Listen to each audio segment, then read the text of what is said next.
Hi everyone. So guys एक बार फिर आप सभी का स्वागत है स्टॉक मार्केट मंत्रास में। And I am posting this video almost after 2 months because जब भी मार्केट में डाउनफॉल आता है so at that time no one can predict exactly कि वो लोग कहाँ तक होगा। एंड ऐसे टाइम में हमें फोर्सफुली कभी भी ट्रेड नहीं लेना चाहिए जस्ट बिकॉज हमें मार्केट में बने रहना है, क्योंकि फ्लक्चुएशंस में जनरली ना तो किसी ट्रेडिंग से हमें बेनिफिट मिलता है एंड अगर हम इन्वेस्टमेंट करना भी चाहें तो हमें ये नहीं पता होता कि मार्केट कितनी ज़्यादा डाउन तक जाएगी या उसका क्या नया लो होगा। तो उस टाइम कई बार हम सिर्फ एवरेज ही करते रह जाते हैं। तो इसीलिए अगर मार्केट लगातार गिर रहे हैं इट्स बेटर कि उस टाइम हम अपने बाकी कामों पे अपना फोकस शिफ्ट कर लें एंड मार्केट को सिर्फ ट्रैक करते रहें फॉर एनी पॉजिटिव न्यूज़ या कोई भी एक ऐसा सपोर्ट या कोई भी एक ऐसा लेवल जिसपे मार्केट रुकी हुई है एंड उसको वो ब्रेक नहीं कर रही है। सो गाइस पिछले 2 वीक से 16,000 के लेवल को मार्केट ने संभाल रखा है जो उतनी आसानी से ब्रेक नहीं हो रहा। तो इसे हम एक पॉजिटिव न्यूज़ तो डेफिनेटली नहीं कहेंगे, पर एक्सपेक्ट कर सकते हैं कि मार्केट अब बहुत ज़्यादा डाउन ना हो। एंड ऐसा भी नहीं है कि मार्केट सीधा अपना नया हाई टच करेगी, क्योंकि यूएस का इन्फ्लेशन एंड ग्लोबल रिसेशन का फियर इतना ज़्यादा है, उसका इम्पैक्ट हम ऑलरेडी देख चुके हैं काफ़ी सारे स्टॉक्स में एंड इनफैक्ट मार्केट में ही स्टॉक्स ऑलरेडी काफ़ी ज़्यादा डिस्काउंट हो चुके हैं अपने ऑल टाइम हाई से। एंड अब अगर कोई बहुत बड़ी मेजर नेगेटिव न्यूज़ आती है तभी हमें लगता है कि मार्केट दोबारा से डाउन ट्रेंड पकड़ेगी, अदरवाइज ये एक स्टेबल पॉइंट हम कह सकते हैं मार्केट का। एंड कंपनीज के first quarter of financial year 23 के रिजल्ट्स भी अब आ रहे हैं, जिसमें एफएमसीजी एंड ऑटो कंपनीज काफ़ी अच्छा परफॉर्म करते हुए दिख रही हैं। आईटी कंपनीज डेफिनेटली थोड़ी डाउन है and the reason is very obvious, क्योंकि 62% रेवेन्यू आईटी कंपनीज का सिर्फ एक्सपोर्ट से आता है and US is one of their biggest clients. और यूएस की इकॉनमी इस टाइम काफ़ी डिफिकल्ट टाइम से गुजर रही है and that's why IT stocks काफ़ी ज़्यादा डाउन है और निफ्टी आईटी इंडेक्स भी काफ़ी ज़्यादा डाउन ट्रेंड पे चल रहा है। और शायद आने वाले कुछ महीनों में भी हमें आईटी स्टॉक्स में कोई बहुत ज़्यादा फास्ट अपवर्ड रैली देखने को ना मिले, वो स्टेबल रहें या थोड़ा बहुत डाउन हो सकते हैं। बट ऐसे टाइम में कुछ स्टॉक्स होते हैं जो कंसिस्टेंट रिटर्न्स देते हैं along with their strong fundamentals, जिन्हें हम ब्लू चिप स्टॉक्स बोलते हैं। सो गाइस ये वीडियो 6 ब्लू चिप कंपनीज के लिए है जिन्हें लेने का एक अच्छा ऑप्शन हमारे पास है, क्योंकि ब्लू चिप स्टॉक्स की अगर हम रिटर्न देखें तो as compare to small and mid cap generally कम होती है, क्योंकि ये ग्रोथ स्टॉक्स नहीं होते, ये अपनी ग्रोथ ऑलरेडी दे चुके होते हैं लास्ट 10 to 15 ईयर्स में। बट स्टिल ये हमारे पोर्टफोलियो को ऐसे टाइम पे बैलेंस रखते हैं, क्योंकि इनमें रिस्क बहुत ज्यादा कम होता है as compare to small and mid cap. And normal scenario में ये स्टॉक्स काफी ज्यादा हाई पे ट्रेड कर रहे होते हैं, तो उस टाइम हम इनमें जनरली एंट्री नहीं कर पाते। तो क्योंकि अब मार्केट ऑलरेडी 15% तक करेक्ट हो चुकी है तो इन ब्लू चिप में एंट्री करने का काफी अच्छा टाइम हमारे पास है। तो अगर आप बिगिनर हैं तो डेफिनेटली आप अपने पोर्टफोलियो को इन सिक्सर स्टॉक्स के साथ स्टार्ट कर सकते हैं। और अगर ऑलरेडी ये स्टॉक्स आपके पोर्टफोलियो में है तो आप बेफिक्र होकर इन्हें होल्ड करें, क्योंकि ये डेट फ्री कंपनीज है, कंसिस्टेंट रिटर्न्स देने वाले स्टॉक हैं and second half financial year 23 का डेफिनेटली काफी अच्छा हो सकता है मार्केट्स के लिए एंड मार्केट्स रिकवर कर सकती हैं स्लोली एंड ग्रेजुअली। और उस टाइम पे यही स्टॉक सबसे अच्छी रिटर्न्स देते हैं अगर निफ्टी इंडेक्स बढ़ता है तो उसी के साथ। सो गाइस पोर्टफोलियो को बैलेंस करने के लिए ब्लू चिप स्टॉक्स का होना is a very important thing and this is my personal opinion.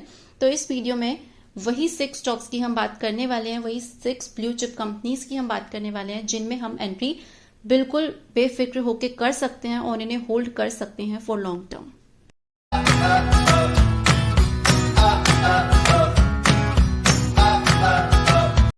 So the first stock is Reliance industries, India की सबसे बड़ी कंपनी एंड डिटेल्स मुझे बताने की जरूरत नहीं है बिकॉज जी ऑलमोस्ट सभी लोग यूज कर रहे हैं and it is one of the main segment of Reliance.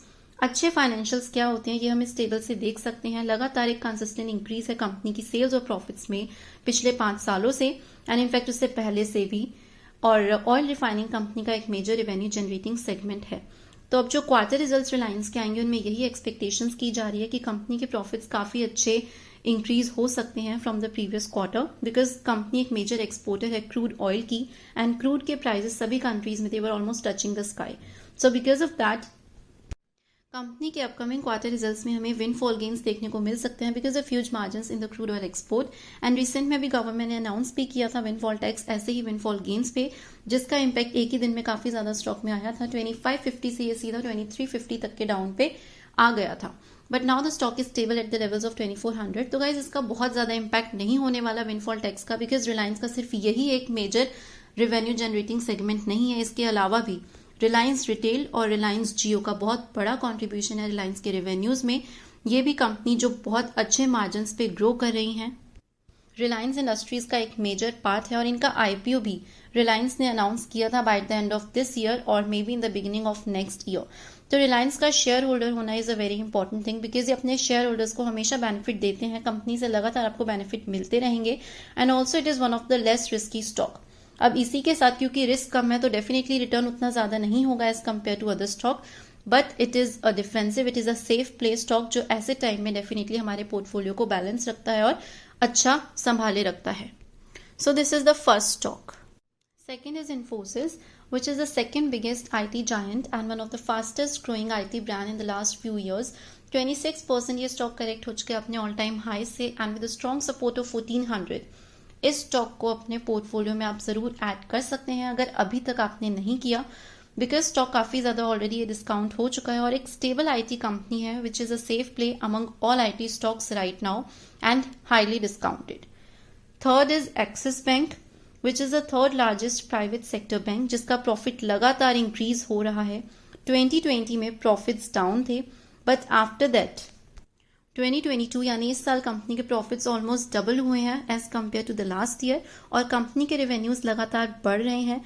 Bank के ग्रॉस और नेट एनपीएस भी कम हो रहे हैं, that is non performing asset जो बैड लोन्स होते हैं, तो कंपनी के बैड लोन्स लगातार कम हो रहे हैं and net profit margin increase हो रहा है। So it is one of the growth stocks जो कि लॉन्ग टर्म में काफी अच्छा प्रूव हो सकता है and it is continuously improving its performance in the banking sector with a very reasonable PE ratio.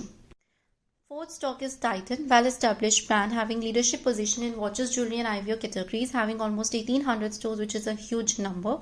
Revenue breakup आप screen पे देख सकते हैं. It is one of the largest jewelry retailer, and their main brands are Tanishq, Zoya, Mia, and CaratLane. Strong quarter numbers or yearly profit with continuously increasing margins and expanding their stores.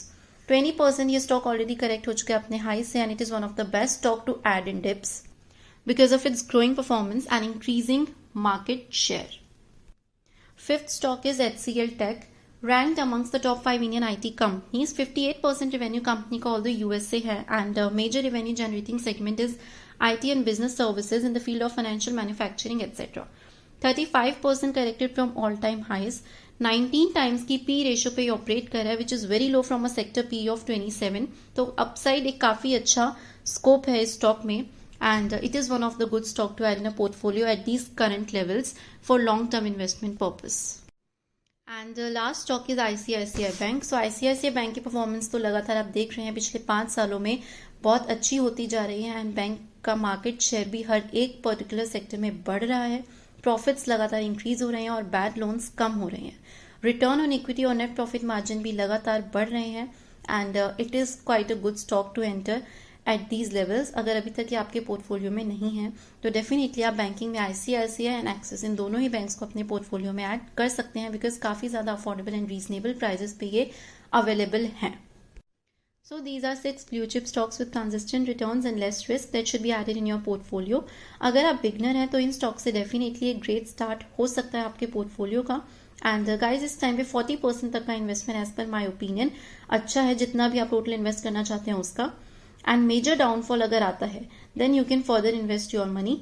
So buy on dips but don't keep on averaging at small dips, क्योंकि उसमें हमारा सारा amount use हो जाता है जितना भी हमें स्टॉक मार्केट में लगाना होता है और अगर due to some negative news market में बहुत ज्यादा गिरावट होती है तो उस टाइम हमारे पास लगाने के लिए कुछ नहीं होता। सो डिप्स में खरीदते रहिए बट बहुत छोटे छोटे करेक्शन में आप अपना सारा अमाउंट ना लगाएं। ब्लू चिप स्टॉक्स में आप अपनी बाइंग को बढ़ाएं मेजर डिप्स पे ही, ताकि उससे एक अच्छा एवरेज भी हो जाए एंड आप almost near to that stock के लो तक पहुंच सके। So with this it is the end of the video. Don't forget to like, share and subscribe my channel for all such content and press the bell icon for all the regular updates. Till then, stay safe and happy investing. Thank you so much for watching this video.